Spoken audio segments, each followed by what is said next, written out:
Hai semua, mari kita tengok balik apa yang sudah Anda buat semasa percobaan STPM 3 hari itu. Yang pertama, kita tengok bahagian E dahulu. Soalan yang pertama, Malaysia melaksanakan misi kemanusiaan ke Myanmar kerana sikap prihatin Malaysia. Yang kedua, yang manakah faktor Malaysia menyertai dialog antarabangsa Langkawi? Lebih kepada kepentingan ekonomi. Kita mau meningkatkan ekonomi dari segi kedatangan pelancong ke Malaysia. Yang ketiga, matlamat penglibatan Malaysia dalam Majlis Keselamatan Bangsa-Bangsa Bersatu adalah melibatkan keadilan, menegakkan keadilan sejagat. Menegakkan keadilan sejagat. Yang seterusnya adalah yang keempat, Malaysia merupakan berunding keamanan dalam menyelesaikan isu bangsa Moro di Filipina. Yang lain-lain Malaysia tidak pernah terlibat. Yang seterusnya, soalan yang kelima, penyertaan Malaysia dalam beberapa misi pengaman adalah untuk menyelesaikan konflik antara bangsa. Seterusnya, kod data cara berkaitan dengan pertikaian di isu China Selatan, pelarian Rohingya. Malaysia turut sama membincangkan isu di dalam samada ABCD di dalam pertubuhan negara-negara Asia Tenggara.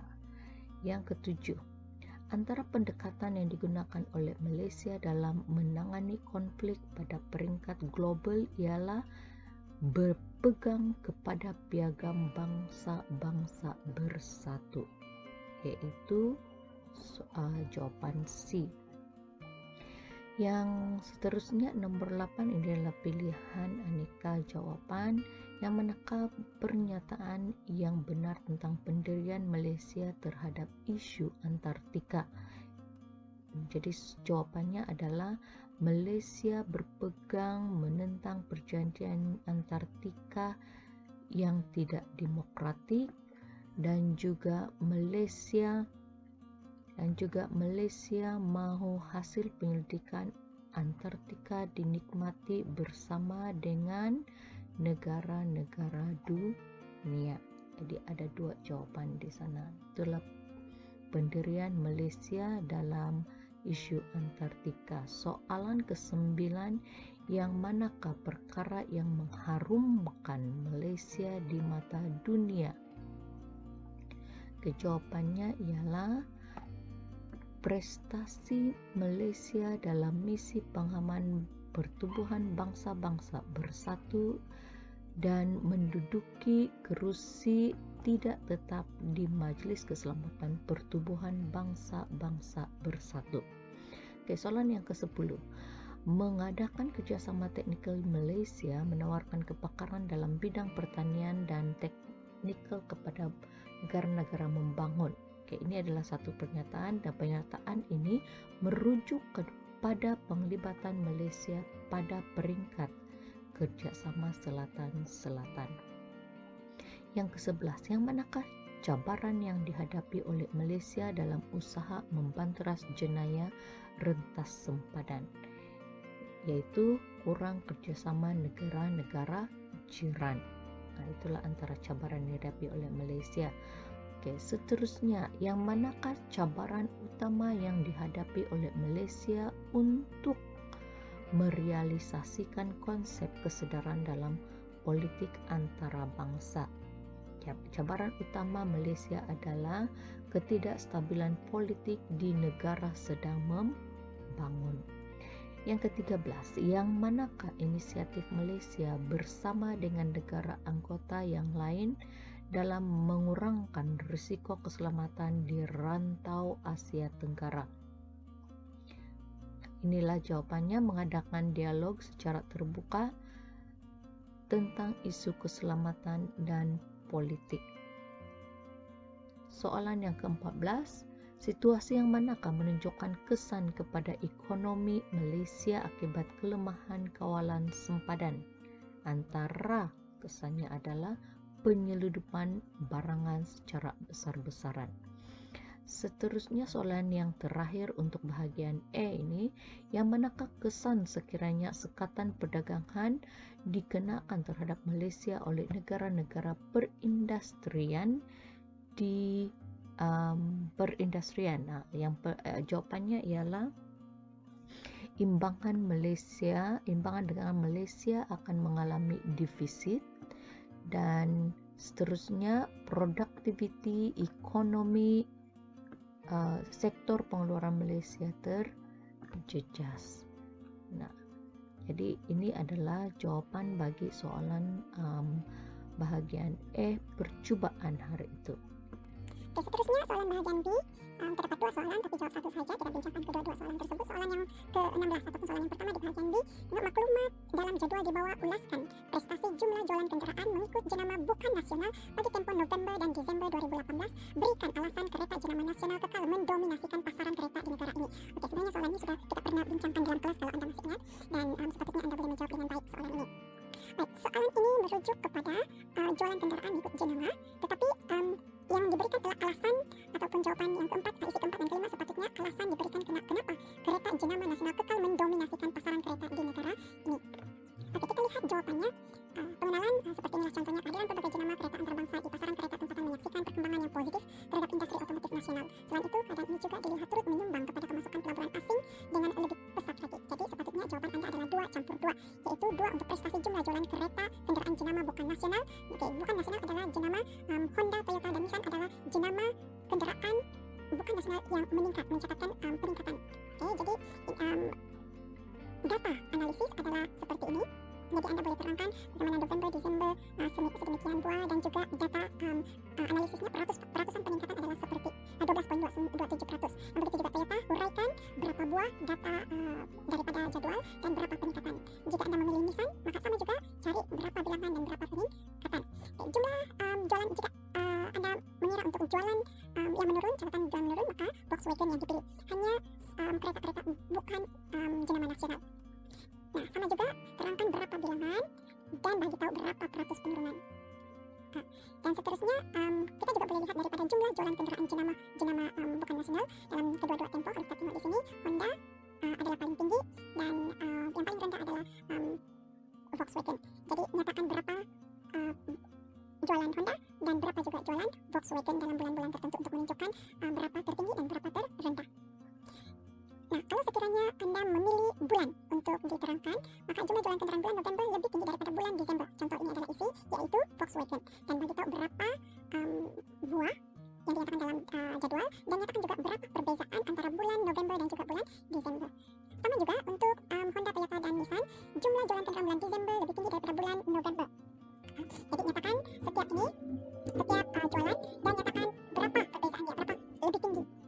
Oke. Dan yang kedua, sepatutnya anda masukkan adalah alasan mendominasikan, tapi hanya kepada kendaraan nasional. Jadi antara alasan ataupun analisis pengetahuan yang sepatutnya anda masukkan di dalam karangan anda ataupun dalam alih bentuk bahasa anda adalah, yang pertama sekali adalah harga yang kompetitif. Baru menjelaskan harga yang kompetitif itu adalah kendaraan nasional lebih murah, kos alat ganti yang berpatutan, harga mampu milik. Kemudian yang keduanya adalah reka bentuk yang menepati cita rasa. Kenapa menepati cita rasa dan bagaimana dia boleh menepati cita rasa, yaitu dengan adanya research and development yang proaktif, teknologi yang terkini, ciri keselamatan yang diperbaiki, sama dengan pengeluar kereta negara luar. Itu antara reka bentuk yang bagaimana reka bentuk dapat menepati cita rasa pengguna.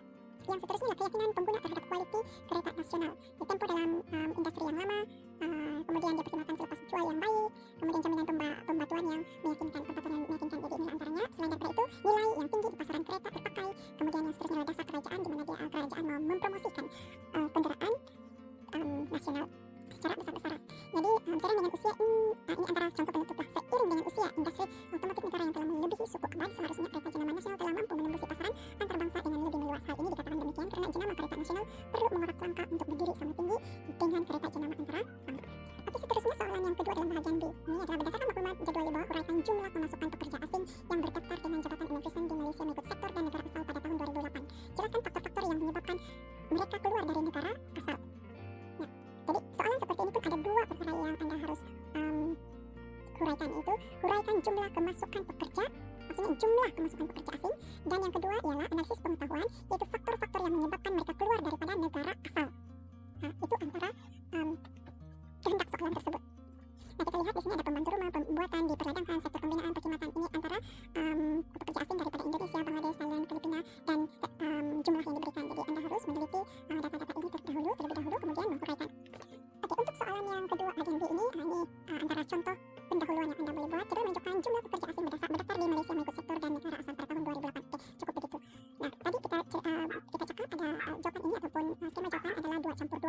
2 untuk jumlah ikut sektor negara asal dan juga 2 lagi faktor. Nah, kita tengok yang jumlah ikut sektor dahulu. Jumlah ikut sektor pertama, sektor pembuatan paling banyak di negara asing, paling banyak pekerja asing dan juga paling sedikit pekerja asing. Jadi nyatakan kalau Anda sudah teliti tadi jadwal, jadi kita dapati bahwa jumlah paling banyak pekerja asing adalah seramai ini dan jumlah keseluruhan adalah seperti yang dinyatakan, dan jumlah ini sebenarnya adalah sama dengan ini, yaitu analisis data yang harus Anda cari.